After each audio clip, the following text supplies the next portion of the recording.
It's the Harris Football Podcast with your host, Christopher Harris. Welcome! Hey, everybody. Welcome in. My name is Chris. This is a show about sports. Hello there, everybody. Thank you so much for listening to this little podcast that could. It's Tuesday, July 28th. Almanac Day, 6 days away. The 2026 Harris Football Player Profile Almanac comes out this coming Monday. It's a PDF. It is, I think, 299 pages exactly. It's 232 players profiled. I've been working on it basically every day since the beginning of May. I think I can say it's done. I'm not going to work on it today. That's my resolution for you today. We've got all the new art in there. I just wrote the very last profile from scratch. That was Stephon Diggs, who, as of my recording this, does not have a team. I was waiting before I wrote his profile, but I could wait no longer. And of course, that's going to change, and many, many things are going to change between now and Labor Day weekend, which is why right before Labor Day weekend, if you purchase the Almanac now, you'll get a complete update, a second version with changed ranks and with profiles rewritten where appropriate. Many, many profiles will have like crossouts and rejiggerings and stuff like that. The Almanac has research projects. It's got Cousin Josh weighing in on players. It's got every ounce I could squeeze out of watching film on a couple hundred players. Plus, it's got ranks that you won't find at harrisfootball.com, dynasty ranks, superflex ranks. They're in the back of the book as well. And let me read you a profile, shall I? We're talking NFC North on the show today. How about my number one overall pick in most formats? Let's talk about the profile of one Mr. Jahmyr Gibbs. It goes something like this. How can you tell Gen Z will turn out okay? We could point to political polling, tolerance, activism, or the blessed rejection of Marvel movies. But I'll take one hilarious data point. They hate the hell out of AI.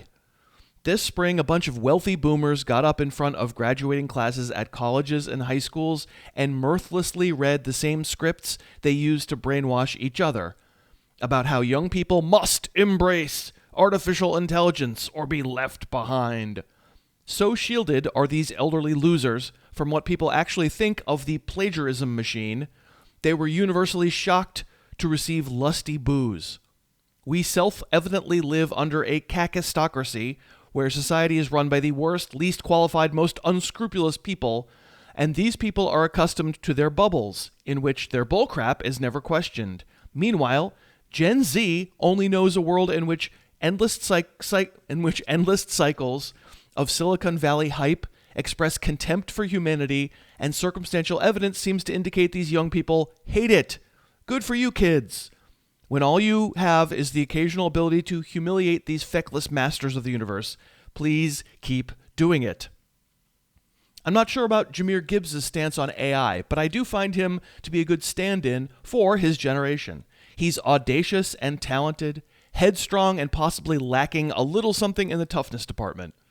Nobody has the stop foot, go foot like Gibbs. His cutback ability is historically elite.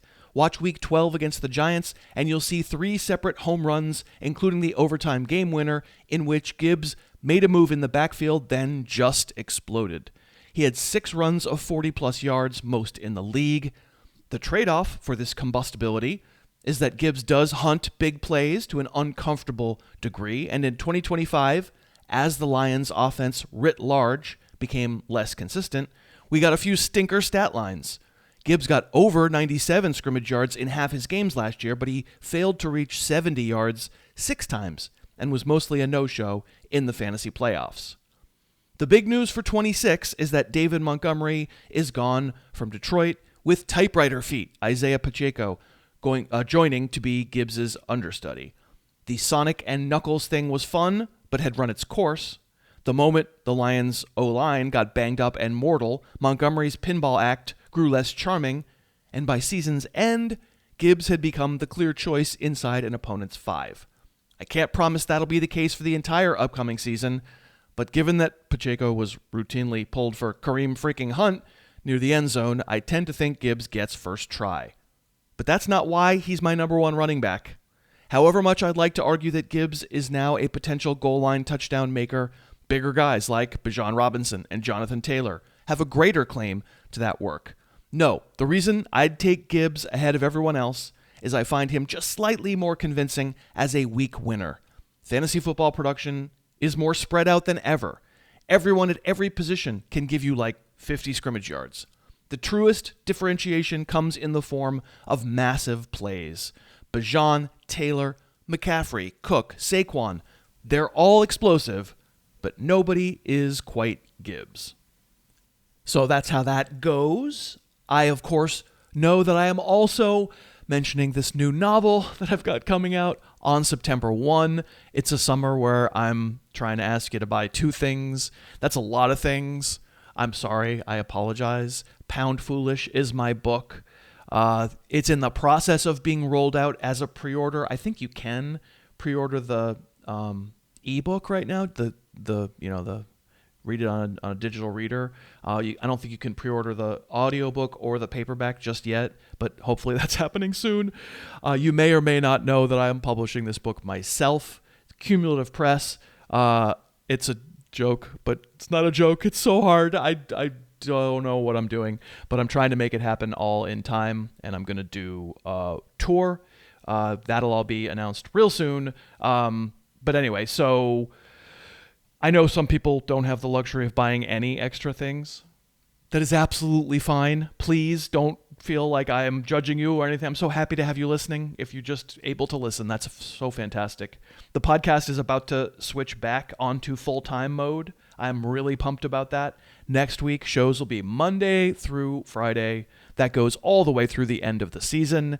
And, we're in the mode of talking about your fantasy draft and trying to figure out how we really feel, which players we're going to be after, and doing the best we can on our draft rooms. Our old favorite guests will all be back in the saddle again as we talk through the 2026 NFL fantasy draft season. It is all happening. It's all very fun. You can keep track of all of it at harrisfootball.com. Today's kickoff. Okay, on today's show, let's keep the fun rolling. We're on our 7th of 8 shows in July.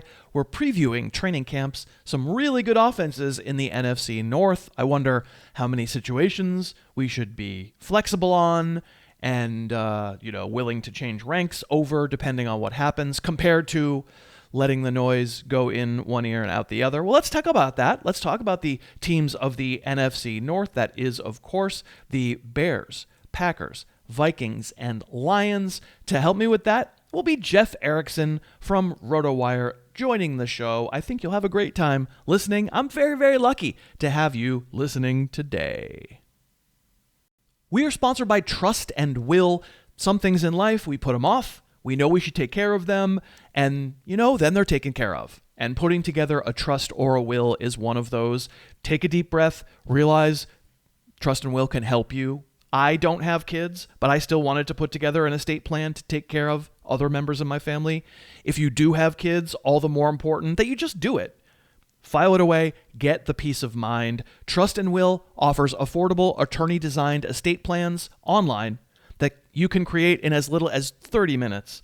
They make it really easy. It was easy for me. Assign guardians for your kids, asset distribution, healthcare planning, something we should do. I'm relieved to have stopped putting it off. Seriously, give it a look. Trust and Will has thousands of 5-star reviews. Attorney support is available. Let's never have our loved ones have to face the burden alone. Trust and Will, affordable estate plans, priceless peace of mind. Go to trustandwill.com/Harris and get 20% off. That's trustandwill.com/Harris to get 20% off. Trustandwill.com/Harris. Today's guest. His name's Jeff Erickson.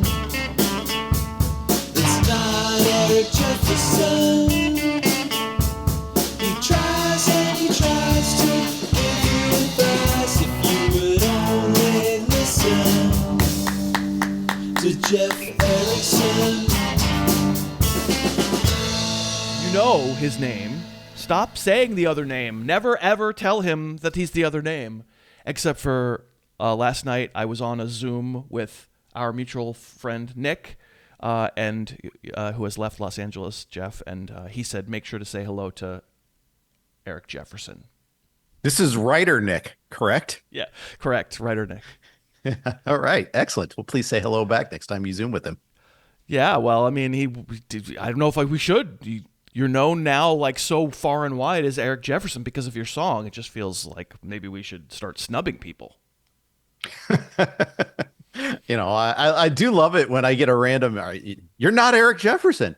And I actually got that in person one time, and that was beautiful. So your influence is far and wide.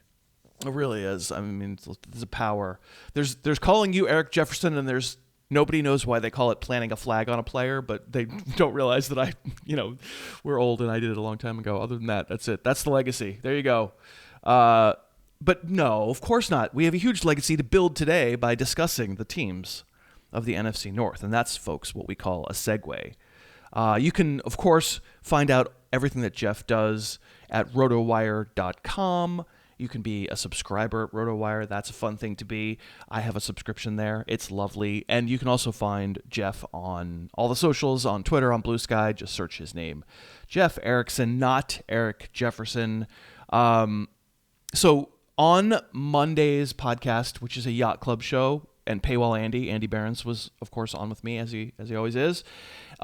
He did a list of 5 nonsense fantasy risers in August, in which he nominated the names of 5 people who people talk about helium. Oh, these guys are going to get helium, but it's going to be based on nothing kind of thing. And I think like 4 of them are in this division. Yes. So it is. That's the case. And in some cases, it's because this is going to be a fun division. I think it's also because Andy is a Bears fan, and thus he is acutely aware of every single player in the NFC North. I think he's acutely aware of everybody. I think that's a good point. He is a very acutely aware man. Right. He was, maybe subconsciously thinking NFC North, but also I think just trying to figure out some names of dudes who he wasn't going to take the cheese on. And that's the mission of these July shows, is to as much talk about news that we won't act on, news that we're not going to change ranks for, and not engage in stupid social media stuff. And it's funny, like it's this meta conversation now. Tell me if you feel this pressure, Jeff, with your own football ranks, where it's this meta conversation we're all having about wink wink nudge nudge. I bet you there's going to be a bunch of nonsense that we're going to feel pressure to change our ranks on, ha ha ha. And then the noise starts to get loud and people start to seem really serious about Matthew Golden or whatever, and there's a feeling of like FOMO. There's a feeling of like, I kind of thought I was going to get Matthew Golden. I might need to change my rank, even though nothing's materially changed. Like, I feel that. I try not to act on it when I don't think it's based on a real thing. But do you feel that? Oh, of course I feel it. And then, talking every day about these players, doing drafts. I know you're a notorious ADP ignorer, or maybe not notorious is the right word. You're a celebrated ADP ignorer, so that helps you a little bit. But we track the changes and we hear about the changes. And why is Quentin Johnson going 40 spots higher? Things like that. I get all of that there, and it's a good thing we're not doing an AFC West conversation because there's plenty of hype guys there. But absolutely, it happens, and it's human nature. It's really human nature. You can't. You want to put the blinders on. You want to put the earmuffs on. It's just hard to do. It seeps through regardless. So it does. You're right. I don't get the ADP stuff until for a couple weeks from now. Like a two or three. I can't remember. Maybe 3 weeks from now, like mid-August is when I'll crack it open and do a show about it. But in the meantime, hopefully talk about just players that I like. And the pressure that I remember having a Dave Kluge conversation like the first year he started coming on the show, where we both acknowledged like there's pressure to not look like a dope. There's pressure to not stand out too much. Like, okay, yeah, I don't really believe in. Picking on Matthew Golden. He was one of Andy's nonsense fantasy risers. Like, okay, I don't really want Matthew Golden, but I don't want to look like a jackass if he really pops. So I'm gonna calibrate my rank of Matthew Golden to be a little below ADP, but not as much as it was when I first started thinking about it, because then nobody can really yell at me. And we, like Dave and I were both like, yeah, that's real. Like you get yelled at a lot in this job, and you feel dumb for giving bad advice in this job, and you don't want to have like any super rough edges. You want to sand them all down. And obviously at this point, I don't care about the rough edges. I don't care anymore. So I don't think that way really anymore. But of course that's out there. And, I would encourage anybody listening to just nobody knows what's going to happen. And so just stick to what you think might happen, and who cares? That's my thing, is who cares? Yeah. You got to get to that point. But especially if you're trying to establish a foothold in this beautiful community that we have here, it's even harder to do that there, to avoid what our mutual friend Scott Pianowski likes to call the pretzel logic, where we just twist ourselves and, like you said, just a little bit below ADP, but a little bit higher than where you had it at. Yeah. But why? He still can't do this. So yeah, I get it. Well, and we don't know one way or the other, and there is always a feeling of Right. wow, I'm taking a real stand, and I didn't mean to take a stand. I say Yes. that all the time. I had no intention of taking a stand for positive or negative on these players, and I don't really know what's going to happen. So can I somehow look a little less stupid if it doesn't happen by just adjusting a little bit? I think that's how people win the contest. They look at what the average is, and they go, okay, I need to be just a little bit higher on that guy, a little bit lower on that guy, and I just don't think that really serves anybody. So whatever. Let's talk about players we will and won't change our ranks on when we get to these training camps, which in many cases have already started, but not really in earnest. And let's face it, the things we really care about are those joint practices where teams start to reveal their hands and their plans just a little bit more. Let's start with Andy Behrens' Bears. He talked about a couple of players. One in particular, though, we didn't talk about as a nonsense riser, was maybe not a player per se, but Ben Johnson, and the hype that is very specifically Ben Johnson's, because people keep desperately trying to map Bears players onto Lions players still. Yeah. Who's the Amon-Ra? Does that camp highlight mean that Luther Burden is the Amon-Ra in that offense? The answer is no, because Amon-Ra is better than those guys. Nobody's Amon-Ra. But there will be much sharing of highlights and continued trying to map of players on.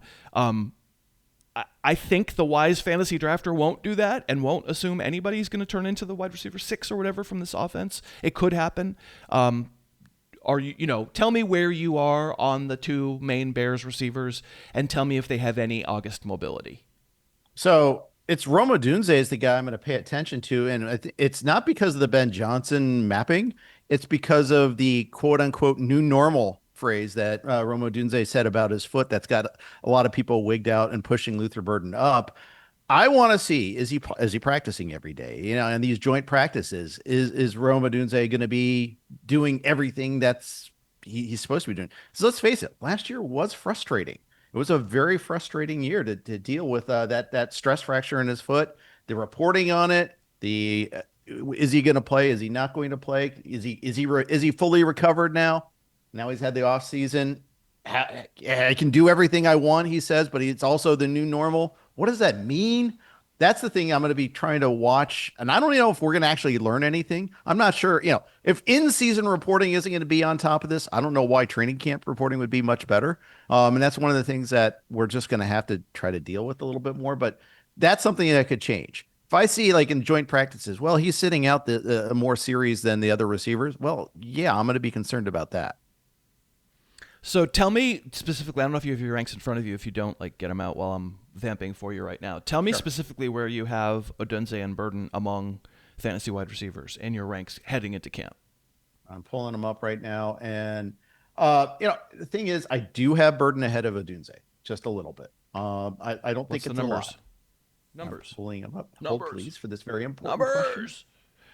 I'm the one. Hold. I'm the one who yells at everybody at our poker game too. So. Yes.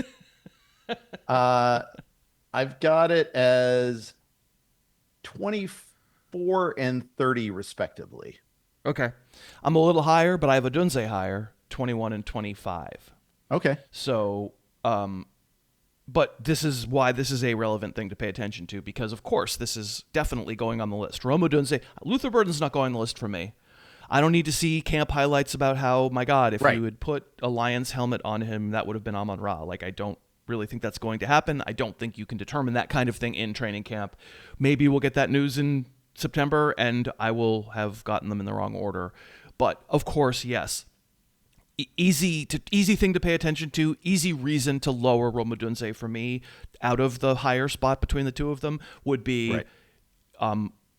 it's this one quote that I'm sure by this point Rome Odunze wishes he had never given about his foot. There was no reason for him to say anything that way about his foot, but he just blurted it out because he's a young guy and he didn't realize that it would be held against him until the end of time.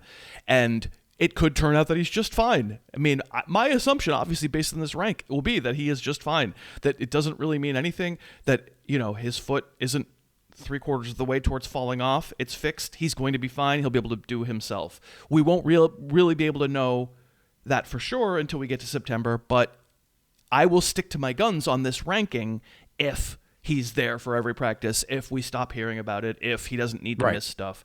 So I'll ask you, obviously I have Odunze downward mobility if he starts missing things. Do you have Odunze upward mobility if he doesn't miss anything? Yeah, absolutely. Absolutely, I do. I still think the talent is there.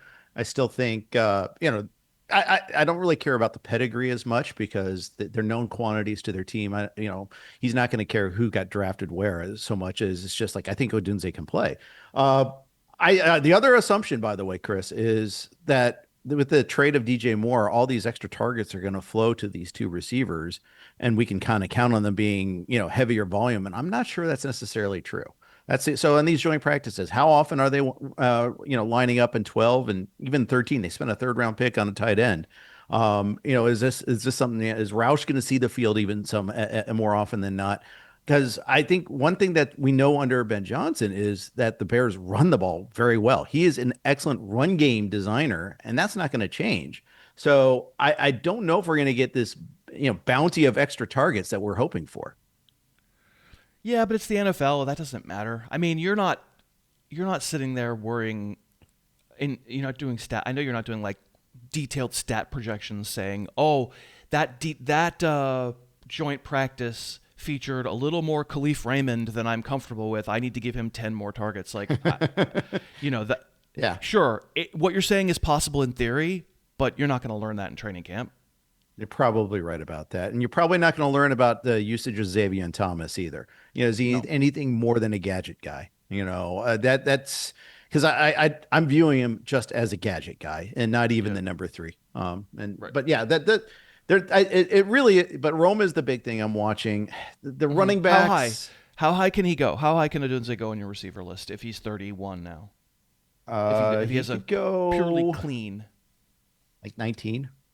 Okay, so he could really move up. All right, well, that's something to watch. He'd go like in the Zay Flowers, Lad McConkey range. I think he could go. I mean, the range is. I keep saying this, but the range is like, I'll give you what the range is. The range is from Terrell McMillan to Khalil Shakir. Yeah, that's right.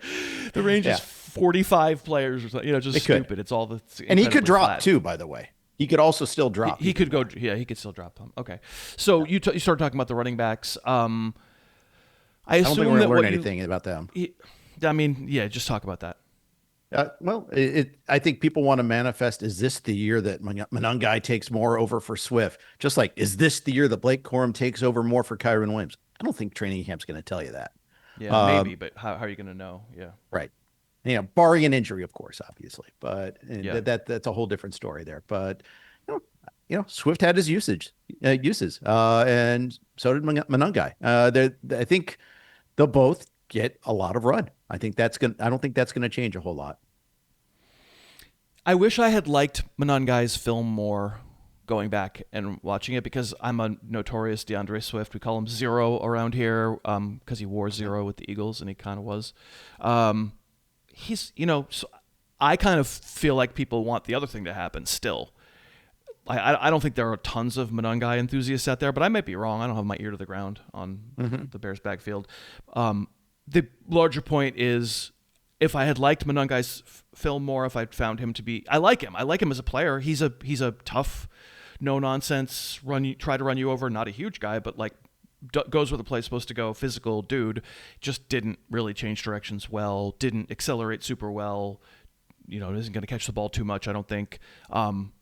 Don't view him as any more of like a superstar than DeAndre Swift's going to be a superstar. So I have pretty good distance between them, and I'm the last one who wants to do that. I have like Swift 23, Monangai 37, but to your point, I don't know how, barring injury, I don't know how that changes in camp. Right, and they didn't really. At least we're no longer going to have the Roschon Johnson conversation. So at least we've got that going for us. We know it's these two. We are sponsored again by Wild Grain. Stop what you're doing. Wild Grain is so good. You're catching me right after a dinner this past weekend where I decided, bread with dinner. I put a boulet from frozen into the oven from Wild Grain. 25 minutes later, fresh bread, really fresh. Wild Grain delivers you sourdough breads, seasonal pastries, and French butter, all made by small independent bakeries. Everything bakes from frozen and comes out fresh, like you just got it at the bakery. It's crazy.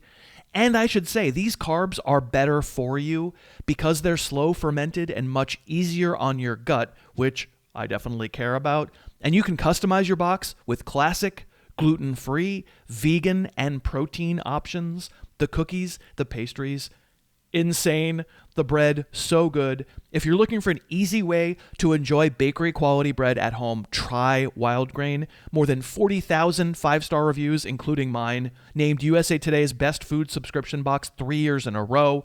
Get $30 off your first box and free croissants for life at wildgrain.com/Harris. $30 off and free croissants in every box. You really should try it. wildgrain.com/Harris. We are back with Jeff Erickson. We are talking training camps of the teams of the NFC North. Let's talk about the Green Bay Packers.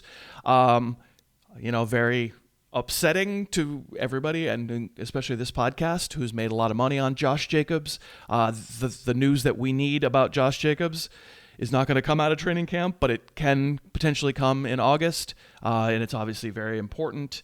If we get word of charges actually being filed, like I think the county officials did not file assault charges against Josh Jacobs when the alleged assault initially happened, but is holding out hope that, or I don't know if it's hope, but holding out the possibility, the sort of Damocles over Josh Jacobs. He's already dropped some because he has to, Jacobs does, because there looms the possibility of a suspension no matter what happens with the legal system. If he gets charged between now and Labor Day, he's going to drop lower because the possibility of a suspension increases even more. There is a world, of course, where the suspension only comes in 2027 and we don't have to worry about this year, but it's all gross. I guess maybe I'll ask you, instead, because you don't have any insight there, but does this cause you to pay more attention to what happens with the other Packer running backs?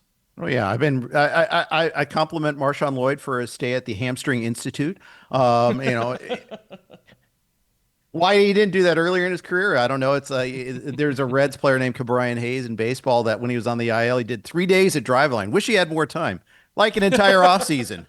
Yeah, okay. That's nice. Why wasn't this a step addressed before? Maybe it's just the last thing. Like, I know there's some comparison between him and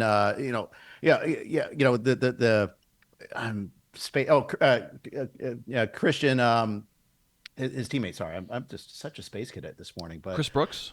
No. Who also, we got news on him too. Christian Watson, about the Christian Watson. Okay. How one leg's slightly longer than the other, and that's why he's got all these hamstring issues and all that. There's a lot of that sort of noise going on with MarShawn Lloyd as well. We'll see about that. We just don't know. We just haven't seen him stay on for that long of a time. Ironically, though, it is Brooks that's on the non-football injury list right now, not Lloyd, not Jacobs. It's Brooks that's not practicing right now. But I will see that. I want to see MarShawn Lloyd is kind of like a poor man's Jonathan Brooks, where we're kind of banking on the idea of MarShawn Lloyd and not really anything he's done as a professional. Yeah, why is he the poor man's? Isn't he just the man's? Aren't they the same? I guess he had less college hype. Nobody ever He's thought, not getting drafted the same way. I know you're not checking, but Jonathan Brooks has hype. MarShawn Lloyd does not. He was on Andy's list yesterday, so I do know that. I didn't know that until yesterday, but Andy said, Andy said, I tried to get out in front on Jonathan Brooks and talk about him on the show before the helium took place, and the helium has already taken place, which is it's there. Dave Canales said that Brooks wild. could be a starter, so I mean, you have coach speak, so that changes the equation. That's definitely real. Yeah. Well, of course this is definitely worth paying attention to. It is. It's going to go on the list of things to pay attention to. There's Pierre Strong, there's a bunch of guys. Who knows? Like, this can go a bunch of different ways where it's all Jacobs and it's fine and he's a really good player and we get value and he never gets suspended at all, but we're not going to know that. That's going to be looming over. The possibility is going to be looming over him when you draft him, no question. And then, hey, the Packers could realize something bad for him is coming down the pike and trade for James Conner or trade for Alvin Kamara or whatever. They could actually get another legitimate guy in there, and that totally changes the equation. None of which we can know beforehand, but I'm 100% on board with paying attention to what gets said day by day. Is there separation among the quote-unquote other guys? Is it actionable if I'm doing a draft on August 20th? It's hard to say, but let's see, because it's possible, because we might have news about Jacobs by then. So exactly. 100% worth paying attention to. An absolute, complete, ridiculous bummer. It's a good object lesson in as much fun as you have talking about these players. You don't know them as people, and who knows what happened. And I'm not trying to cast aspersions one way or the other, but we do develop what feel like personal attachments, but they're actually attachments to laundry, and we should just kind of realize that. Yep, 100% agree. I used Matthew Golden as my example of a potential training camp riser. I guess that's possible because, Andy brought him up yesterday, and his point was, now you have 3 instead of having 5. You have Wicks and Dobbs are gone, and the other 2 guys are not exactly, between Jaden Reed and Christian Watson, not exactly pictures of health. Matthew Golden, I don't know if you know this, but last year somebody made kind of a big deal about the fact that 100 somebodies, the Packers hadn't taken a first round wide receiver in 79 years or something. So, of course, Matthew Golden's going to be a training camp riser. I said to Andy yesterday, there's absolutely no, having watched what he did last year, there's no world in which I am going to take that bait. I don't care how impressed the beat guys are. I'm not going to follow suit and raise my rank as everyone else maybe does. I don't know. I'll just miss out on him because he looked awful. Yeah, he did. I think that Love had some of his worst throws with him too. I remember early on, there is a woefully underthrown ball. The one time Golden did get separation on a deep ball. So I think that was the Thursday night game, if I recall correctly, very early in the season. But you're right. I'm not in on the increase, the earlier price on Golden, even though I may have even uttered the phrase narrower tree at some point in time. It is. And it is. And yeah. I think we still have question marks at both tight ends, by the way. Both tight ends are currently on the PUP list, not just Kraft, who has been since March saying he's going to be ready for week 1. But what player never said, if a player doesn't say that, that's when you're worried. But you don't automatically take it as gospel either if that he is going to be there. But Musgrave popped up on the PUP list too with an OTA injury, and they've been really kind of circumspect about the nature of that injury. So I kind of want to watch to see what happens there too. So I'll just ask you again on Golden. I'm 54 among wide receivers. I'm just not taking Matthew Golden if he goes any higher than that. I can see him as a 14th round pick, just a total flyer, but anything more than that, I'm not going to pay it. Where are you on Golden? I just pulled up wide receivers, and I am at 50. So I'm right there with you. Yeah. So we're not going to take the bait. Now, Kraft matters. That's a big story. It's just I don't think it needs a long conversation. He's my tight end 3 right now because he was pretty great in that window when he started producing like crazy before he got hurt.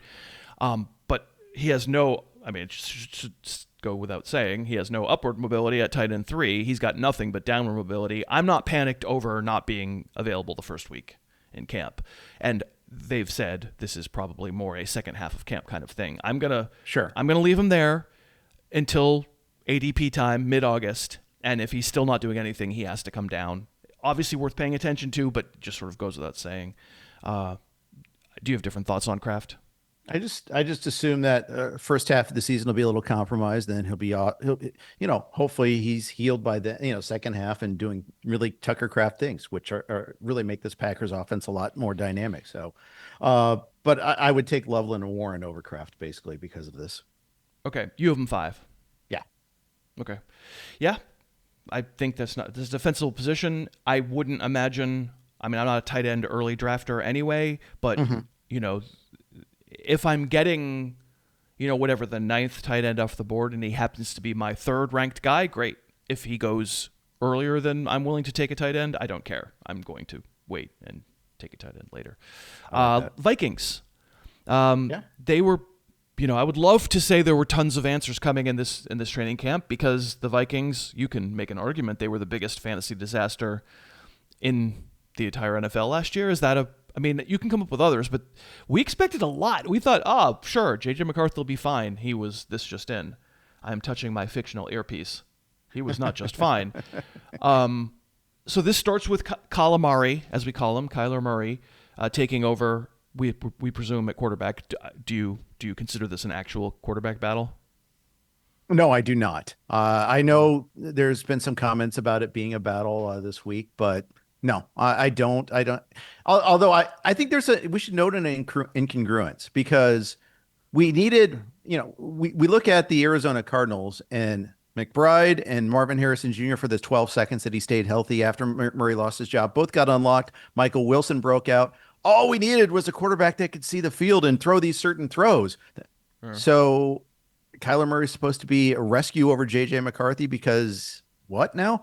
There's a real problem there. I think he's better than McCarthy, but I don't know if he's necessarily a panacea to restore all the value back to Justin Jefferson, and especially to Jordan Addison. I'm a little worried about that still. Yeah, of course. That's all you should be worried about with the Vikings. I just don't know you can get an answer in training camp. No. Is he going to grow 3 inches? I don't think so. But I mean, short guys can sometimes see the field. Russell Wilson was pretty good in his prime. I'm not going to blame the height on this problem. It is a problem. I'm with you that nobody's ranking these Vikings as though it was last year. I don't think. I mean, I guess people might be with Jefferson just because he's such a good player that they're like, the Vikings have spent an entire winter trying to figure out how to make this never happen again. Yep. And by hook or by crook, no matter what they need to do, they're going to take care of their one guy. Everybody else might suffer, but they're going to take, and maybe that's true. And I'm not ranking Jefferson as a first-round pick. He's wide receiver 7 for me, so he's a second-round pick. My guess is that's where he goes, right? Yeah, Jefferson's to go end of the first, beginning of the second, barring like some cataclysmic news coming out of camp that Murray looks terrible too. The other factor here, Chris, is the offensive line was a big mess last year. It's supposed to be a strength, and it wasn't. Darisaw was hurt in and out of the lineup almost all season long. They lost. You look at the center position there, and Ryan Kelly was dealing with concussions. He's since retired. Anytime a team loses a center midseason, bad things happen. You see this all the time, and it's one of the, I think we focus a lot on left tackle, and it is and justifiably, but center is ridiculously important too, and they didn't have any stability there last year a number of times as well. I think this is going to be something I'm just going to watch to see, like, is Christian Darisaw doing everything in camp? Because last year it was just assumed he was going to be fine and going back to all-pro status, and that was not the case. Mm-hmm. So if Christian Darisaw is not doing everything in training camp, tell me the rank adjustment that you make. I probably lower Jefferson to mid-second round. Okay. And that probably means I don't get him. And it means that I'm already too low on the running backs anyhow. It's not like I haven't heard too many partisans for Aaron Jones, Jordan Mason. I have, obviously, for the third running back we have, Claiborne. I know that's on Andy's list as well. But, and I understand why, because we're looking for something new. But at the same time, it might steer me away from even using a lottery ticket on that later on. I can't draw straight lines with offensive lines like that. we're going to have Ross Tucker on next week to do his typical my sacrifice of Ross Tucker every year that I don't think he knows is a sacrifice, but he comes on and says these are the offensive lines I think are going to be the best, and these are the ones I think are going to be the worst. And he sometimes gets them right. He's better than I am, of course. It's just he's also not right because it's just really hard to know. Right. And so it's really hard for me to. It's really hard to know what truths are out there health-wise too, and it's so important. And sometimes it just changes, and then it changes in season, and there's nothing you can do about that. Yeah. So I don't know that those things are going to change my ranks. Jefferson for me is like 17 overall standard, but 13 PPR. So I see where people are coming from. He's the one guy I'm just like, this is maybe the best overall player in the NFL. It stinks that he has situation. I'm trying to make situation problems matter as little as possible when it comes to one of the truly great players in the league. But going through the process of having him last year, you just have to try to temper your enthusiasm just a little bit. And it got worse. That's the thing. McCarthy's going to get a little bit better. He never got better. That was the problem. It's just the whole season got worse and worse for Jefferson as the season progressed. A quick break to thank Z-Biotics for sponsoring, makers of Pre-Alcohol, which is the first genetically engineered probiotic designed to tackle rough mornings after drinking alcohol. I simply do not drink alcohol without it. If I know I'm headed out for a couple of beers, it's just an easy reach. I take a little vial. It's a little tiny glass vial. Swallow it down. That's my first drink of the night. Pre-alcohol is. And if I do that and then enjoy responsibly, I just feel way better in the morning than I have any right to. It is science. When you drink alcohol, it gets converted in your gut to a toxic byproduct. Pre-alcohol from Z-Biotics breaks this byproduct down before it can make you feel bad. Do I understand exactly how that happens? I do not, but it works for me. And you have no risk to try it because if you find that it doesn't work for you, they will refund you, no questions asked. Show me a better deal. August, almost here. Fantasy drafts, almost here. Can't recommend it enough. zbiotics.com/Harris and use the code Harris. You'll get 15% off. Keep the good times rolling the day after drinking. Give it a try. 15% off with zbiotics.com/Harris. Use that code Harris. We are back with Eric Jefferson. Oops, I mean Jeff Erickson. And if you knew the number of times that we sing him that song at our poker game, you would know a lot of times because we definitely sing him that song a lot. We're still talking about the Vikings, Jeff, and we really only kind of said, and I agree, you said this, I agree, that a year after we were drafting a lot of Vikings, this year there's no Vikings that will be drafted to be fantasy starters, I presume. Except for Justin Jefferson, about whom we spoke before the break. So now you're in the territory of 100 players who people will say, oh, just take him as a backup. He can't screw up your team too bad. Yeah, that's great. You're saying that about everybody on every team. I don't know who to take. I would love to be a Jordan Addison enthusiast. He was a flag player last year when I didn't think the Vikings were a total disaster. And Jauan Jennings now joins the Vikings, and he's been a fantasy killer for a long time. He takes away stuff. He's a pro. Opponents hate him, apparently. Can we learn enough about the Addison-Jennings dynamic in training camp to make meaningful changes to your receiver ranks? I don't think so.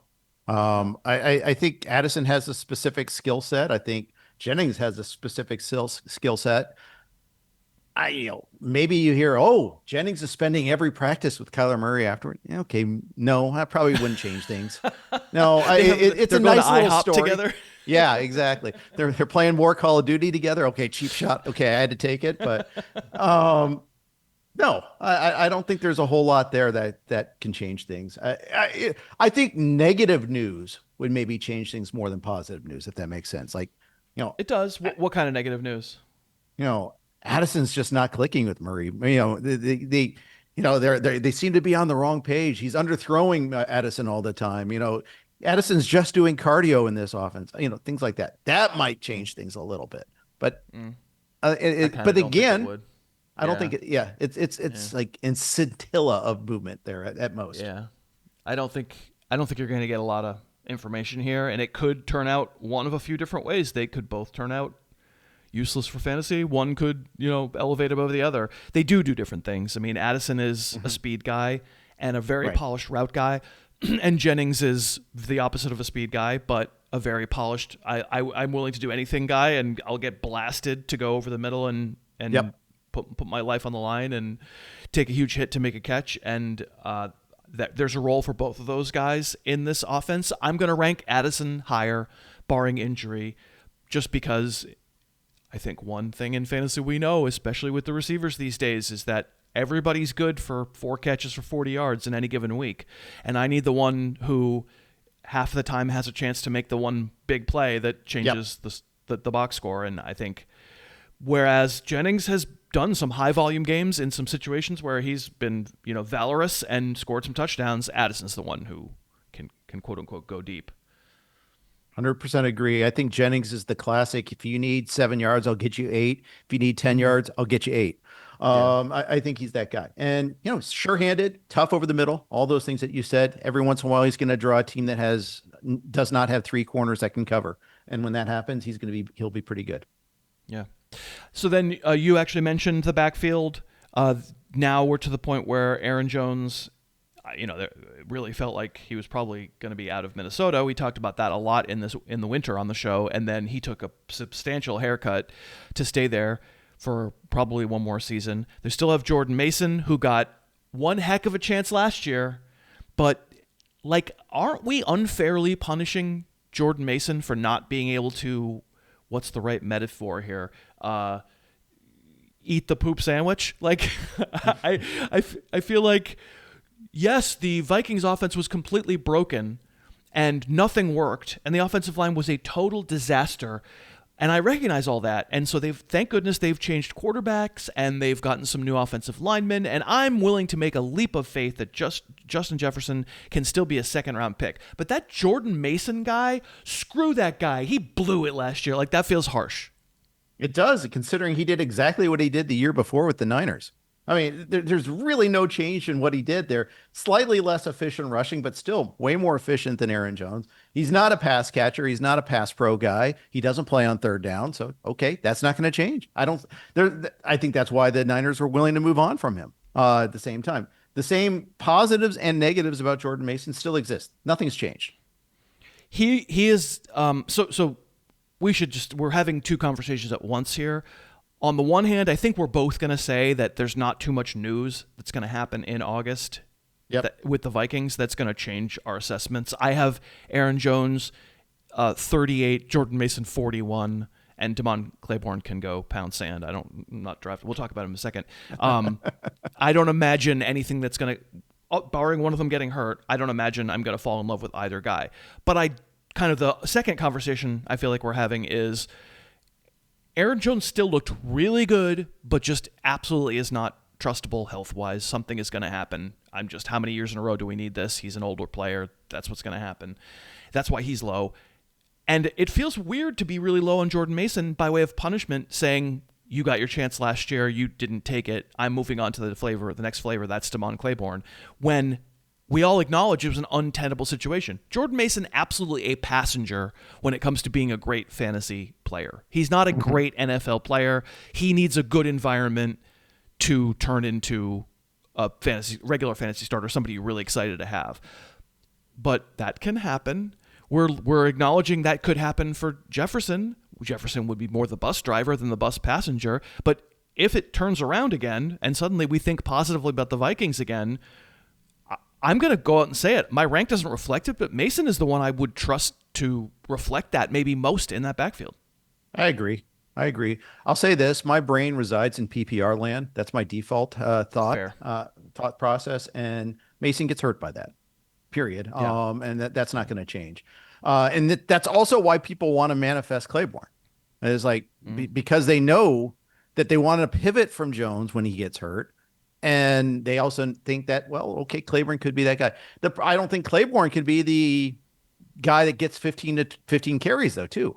I just don't think that's possible either. So I think we're kind of stuck in this sort of thing there. There's going to be a week where Claiborne gets 5 catches for like 60 yards, and we're going to be all enamored with that. And then he's going to get 1 catch for 2 yards the next week.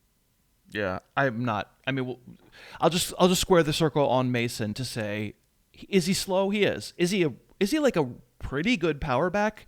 Is he 230 pound? Like, if you're willing to place just a couple of side bets in a late round of a fantasy draft on Kevin O'Connell figuring it out, on Kyler Murray being better, on everything just not being so oppressive, I think Mason is your bet, because he's the goal line guy. He's the touchdown maker. He's the grind him out at the end of a game dude. He's the one who could handle the big workloads without Aaron Jones.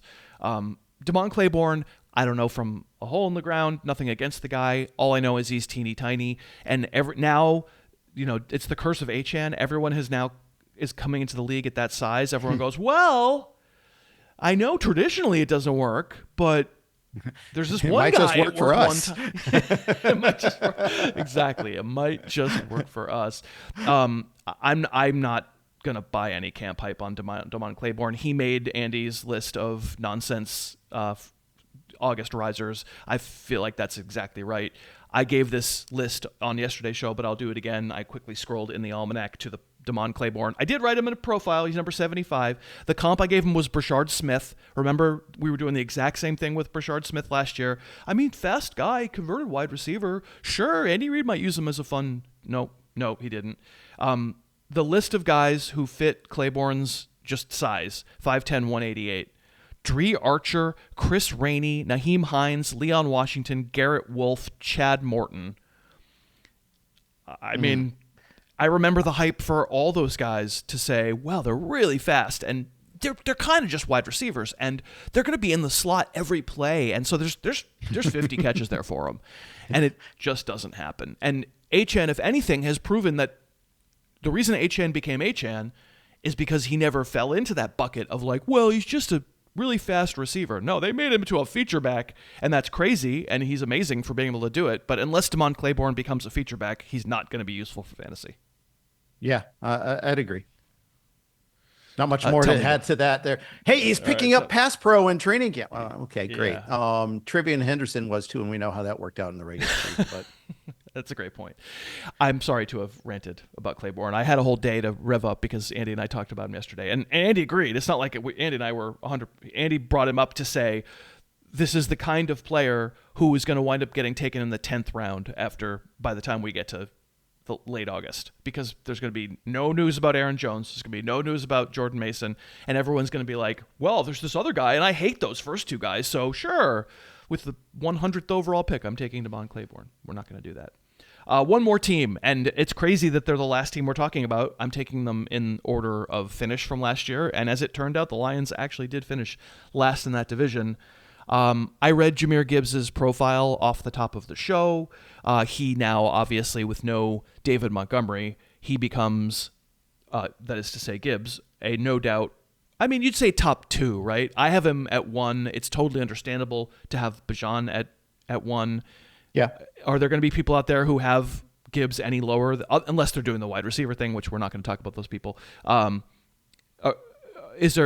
there people out there who are going Jahmyr Gibbs should be 3 or 4 or 5 among running backs? No, there are not. Yeah. There might be the random McCaffrey partisan. He could be the 1.1. He could also, and that is definitely true, but I'm scared to draft McCaffrey. But this isn't about McCaffrey. It's about the Lions. So, top 2. Yes, let's go. He is top 2. Amon-Ra going to be a first-round pick. I don't feel like... I mean, we could talk about Jameson Williams a little bit. It's funny how my perspective on wide receivers have changed so much. I don't know that camp is going to tell us anything about Jameson Williams, but we can have kind of a beyond camp conversation about him if you're interested in it. Like, I thought his usage got much more interesting in the second half of last year when Dan Campbell took over play calling, and it felt like the promise that we've been given all this time about how this guy does know how to run a dig route. You've just never seen it before. Suddenly he was able to run a dig route. That was great. he's still a primary speed threat, and I have the little part of my brain that always wants to call them Deshaun Jackson and reject them because, cool, their overall fantasy point totals look good, but it's only useful 4 times a year, and the rest of the time you're just chasing the useful week and they do nothing. And if that's what a modern day player is, I just don't want a part of that. But with wide receiver as spread out as it's ever been and no sign of it stopping, that guy is starting to get more valuable. Plus, Jameson Williams can also now do maybe some other things too. I am way more interested in drafting him this year than ever before. I am too. I think that I'm curious to see what the Drew Petzig offense is going to be a little bit there. Clearly, the John Morton offense was something that needed changing there. And I'm acutely aware of like the mercurial nature of Williams last year. 2 games, complete zeros, just 0 on the line there. And one of those games, the Tampa Bay game, only 29 routes run, no targets even in that game. That was wild to see. You need a little bit more of that. And yes, the second half was far better about that. And that's kind of washed away the bitter memories of the middle part of the season there for us. But again, like you said, training camp's not going to change that much. I don't think it's going to change it for. Go ahead. Sorry, go ahead. No, you go. I don't think it's going to change things for Isaac Tesla either. I think. Yeah. Okay, great. Khalif Raymond's gone. Okay, noted. Let's move on. Yeah, Tesla made Andy's list too. That he had so many NFC North guys on that list, but the nonsense riser, the based on if it's an injury, great. I'm gonna care what Isaac Tesla does, but otherwise, yeah. And I'll take I was impressed by the very limited film. It's the kind of player that makes sense to take a 14th round pick on to just see what if the whole apple cart has been changed. Your point is about Drew Petzig is exactly right. Like, cool, I'm very interested in what that offense means too, but I'm not going to get that answer from preseason games. I'm not going to get that from joint practices. Simply not going to happen. So yeah, where do you have Jameson Williams on your receiver rank? I hope you didn't close the file again. I was on the running backs. Just have to move over to the wide receivers, and they've got him at 25. So I have him at 16 standard, 18 PPR. Again, I don't look at ADP, and maybe you're extremely low on him, or maybe I'm extremely high on him. I'm surprised to feel this way. Again, like it's that thing we talked about off the top where you go, oh, I didn't mean to take a stand. Yeah, I think he's in a bucket there where the differences are pretty small though too. So yep, the bucket is 50 guys is the problem. Yeah, I agree. We're not going to have a big fight over like Emeka Egbuka or Jameson Williams, who are between 5 and 10 spots different on my receiver list, but I don't know.